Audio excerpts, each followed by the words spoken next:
नमस्कार, आदाब, सत श्री अकाल, जय भीम, जोहार। मेरा नाम है नवीन कुमार। ये तस्वीर जो आप देख रहे हैं वो दुनिया में बदलते हुए जियोपॉलिटिक्स का इशारा है। ये कतर की राजधानी दोहा में 15 सितंबर को अरब इस्लामिक आपातकालीन शिखर सम्मेलन की तस्वीर है। इसमें हिस्सा लेने के लिए अरब लीग और इस्लामिक सहयोग संगठन यानी OIC के लगभग 60 सदस्य देशों के राष्ट्राध्यक्ष और विदेश मंत्री दोहा पहुंचे। इस तस्वीर में ऐसे कई इस्लामिक देशों के नेता भी शामिल हुए जो पिछले कई वर्षों से इजराइल और अमेरिका के दोस्त के तौर पर काम कर रहे थे, और अगर इससे भी सीधे शब्दों में कहें तो जिन्होंने फिलिस्तीनी बच्चों, बुजुर्गों और धरती से बेईमानी की है। तो ऐसा क्या हुआ कि फलस्तीनी बच्चों को भूख से तड़पाने में इजराइल के कई मददगार इस्लामिक देशों की आत्मा जाग उठी, और क्या वो अब फिलिस्तीन से बेईमानी नहीं करेंगे? इसका जवाब समय देगा। लेकिन एक बात सच है कि कतर पर 9 सितंबर को हुए इजरायली हमले के बाद से इजराइल और अमेरिका की गोदी में बैठे इस्लामिक देशों के होश उड़े हुए हैं। इजराइल ने हमास नेताओं को निशाना बनाकर दोहा में हवाई हमले किए थे। आपको बता दें कि कतर अमेरिका और इजराइल का पिट्ठू देश है। वहां बाकायदा अमेरिका का सैनिक अड्डा है जिसका वो ईरान के खिलाफ इस्तेमाल करता रहा है। उसने कभी कल्पना तक नहीं की थी कि इजराइल उसे धोखा देगा। कमाल की बात तो यह है, बल्कि हैरानी की बात कही, कि इजराइल ने यह हमला अमेरिकी राजदूत के आवास से मुश्किल से 5 मिनट की दूरी पर स्थित एक बिल्डिंग पर किया। मतलब यह संभव ही नहीं कि अमेरिका को इसका पता न रहा हो। हालांकि ट्रंप बौखलाया घूम रहा है कि हमें सचमुच में कुछ पता नहीं था। अब इजराइल और अमेरिका की दोस्ती पर इतराने वाले तमाम इस्लामिक देशों को लगता है कि अगर कतर पर हमला हो सकता है तो किसी दिन उनका भी नंबर आ सकता है।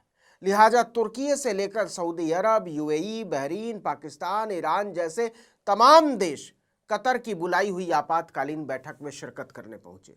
सम्मेलन में सभी 60 इस्लामिक देशों ने एक सुर में इजराइल के खिलाफ प्रस्ताव पारित किया। इसके अलावा फलस्तीन को अंतर्राष्ट्रीय मान्यता देने वाले देशों की संख्या बढ़ाने के लिए संयुक्त राष्ट्र में प्रस्ताव लाने की भी बात हुई। मतलब गाजा पर इजराइल के बरसों से जारी हमलों ने जो काम नहीं किया, वो काम कतर पर गिरे इजराइल की एक फुस्सू मिसाइल ने कर दिया। इस हमले ने हालात बदल दिए। जो अरब देश इजराइल के साथ मिलकर आइस पाइस खेल रहे थे, उन्हें अब यह खेल खतरनाक लगने लगा है। उन्हें लगता है कि इजराइल के करीब जाना नुकसानदेह साबित हो सकता है। आखिर इजराइल ने कतर की राजधानी दोहा में हमास की बैठक वाली जगह पर बिना किसी सूचना के या बिना किसी उकसावे के हमला किया है। इसे युद्ध छेड़ना ही कहा जाएगा। ऐसे में फिलिस्तीन के मुद्दे पर अमेरिकी चादर ओढ़कर इजरायली घी पी रहे इस्लामिक देशों को लगता है कि अगर इस पर भी चुप रहे तो उन्हें इस्लामिक देशों के बीच ही अपनी साख खोनी पड़ सकती है। इसलिए ऐसे तमाम देश इस्लामिक अरब समिट में पहुंचे और इजराइल के खिलाफ प्रस्ताव पर हस्ताक्षर भी किए। इजराइल और अमेरिका ने सोचा था कि कतर उसके हमले को बहुत ज्यादा तूल नहीं देगा क्योंकि उसके आर्थिक हित जुड़े हुए हैं। लेकिन इजराइल की हिमाकत ने अब्राहम संधि को दांव पर लगा दिया है। आप सोच रहे होंगे ये अब्राहम संधि क्या है, तो सुनिए और समझिए कि फिलिस्तीन के मुद्दे पर इस्लामिक देशों का असली चेहरा क्या है। 15 सितंबर 2020 की बात है।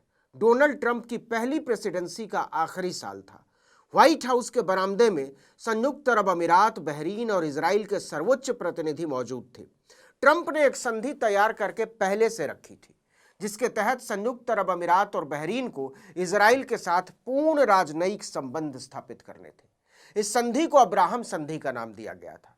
अब्राहम को इस्लाम, यहूदी और ईसाई तीनों मजहबों में समान श्रद्धा के भाव से देखा जाता है। इस संधि पर चारों देशों के नेताओं ने हस्ताक्षर किए। बाद में मोरक्को और सूडान ने भी इस पर हस्ताक्षर किए। यह 1979 के मिस्र इजराइल और 1994 की जॉर्डन इजराइल समझौतों के बाद पहला बड़ा कदम था। लेकिन क्या कमाल की बात है कि इजराइल के पक्ष में जिस 15 सितंबर को 2020 में वाशिंगटन में यह अब्राहम समझौता हुआ था, उसके 5 साल बाद 2025 में उसी 15 सितंबर को कतर में इजराइल के खिलाफ 60 इस्लामिक देशों ने प्रस्ताव पारित किया। लेकिन मुद्दा इतना ही नहीं है, मुद्दा है फिलिस्तीन। फिलिस्तीन को बर्बाद करने के लिए, फिलिस्तीन के बच्चों को भूख से तड़पाने के लिए इजराइल पैसा कहां से लाता है? आप कहेंगे अमेरिका से। लेकिन यह पूरा सच नहीं है। इसके लिए यूएई, बहरीन और मोरक्को जैसे इस्लामिक देश भी इजराइल की भरपूर मदद करते हैं। अब्राहम समझौते के बाद इस्लामिक देशों ने इजराइल के साथ जमकर कारोबार शुरू किया। जुलाई 2025 तक इजराइल और यूएई के बीच का कारोबार $293 मिलियन पहुंच गया था। मोरक्को लगभग $150 मिलियन का कारोबार करता है और बहरीन भी लगभग $100 मिलियन का कारोबार इजराइल के साथ करता है। कमाल की बात तो यह है कि बहरीन इजराइल के साथ फ्री ट्रेड समझौते की भी बात करता रहा है। अब देखिए कि कतर पर हमले के बहाने ही सही, लेकिन इजराइल की हरकत से अब्राहम समझौता दांव पर लग गया है। राजधानी दोहा पर अप्रत्याशित हमले के बाद कतर के प्रधानमंत्री शेख मोहम्मद बिन अब्दुल रहमान अल थानी ने संयुक्त राष्ट्र सुरक्षा परिषद में कहा कि इजराइल ने सीमाओं का उल्लंघन किया है और यह क्षेत्रीय शांति के लिए खतरा है। लेकिन उसका यह बयान अमेरिका की खुशामद करने जैसा था, क्योंकि कतर ने अमेरिका से इजराइल पर दबाव बनाने की मांग की। दबाव, क्योंकि कतर अमेरिका का प्रमुख गैर नाटो सहयोगी है और अल उदेद एयरबेस उसी की चौहद्दी में आता है। वहीं संयुक्त अरब अमीरात ने इजरायली उपराजदूत को तलब किया और इजराइल के हमले और नेतन्याहू के बयानों को शत्रुतापूर्ण कहा। मिस्र के राष्ट्रपति अल सीसी ने कहा कि यह इजराइल के राजनयिक संबंधों को खतरे में डालता है। वहीं गल्फ कोऑपरेशन काउंसिल के महासचिव ने अमेरिका से मांग की कि वो इजराइल पर लगाम लगाने के लिए अपनी ताकत और प्रभाव का इस्तेमाल करे। मतलब ऐसा लग रहा है जैसे इस्लामिक देश अमेरिका के सामने गिड़गिड़ा रहे हैं कि प्लीज इजराइल को समझाइए। अब जरा अमेरिका के रवैये को भी समझ लीजिए। वो ये तो कहता रहा है कि कतर पर हुए इजराइल के हमले की उसे कोई जानकारी नहीं थी, लेकिन वो इजराइल को किसी भी तरह से दंडित करने की बात नहीं करता। अमेरिका के विदेश मंत्री मार्को रूबियो 60 देशों की बैठक में इजराइल के खिलाफ प्रस्ताव पारित होते ही कतर के लिए रवाना हो गए। लेकिन रवाना होने से पहले वाशिंगटन में ही उन्होंने साफ कर दिया कि हमास के खिलाफ इजराइल के प्रयासों का अमेरिका समर्थन करता रहेगा।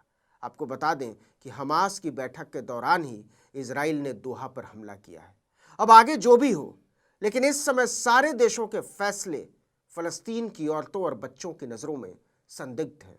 वो चाहे यूएई और बहरीन जैसे अमीर इस्लामिक देश हों या अमेरिका जैसे पाखंडी, धूर्त और उदंड देश।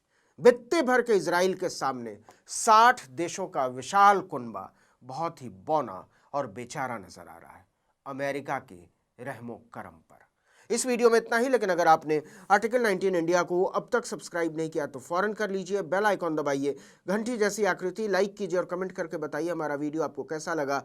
हमारा ट्विटर हैंडल है article19_India और मेरा ट्विटर हैंडल है नवीन जर्नलिस्ट। नमस्कार।